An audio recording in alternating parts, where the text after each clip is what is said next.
Aman yine haber gelmiş dostun elinden, elinden.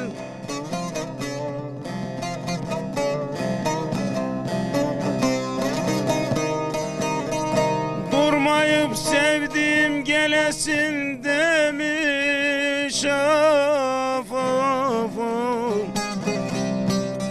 demiş.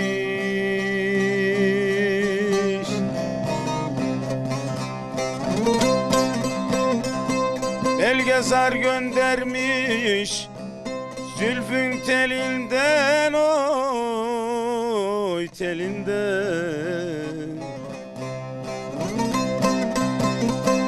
Saldığım haberden bilesin demiş, vay demiş.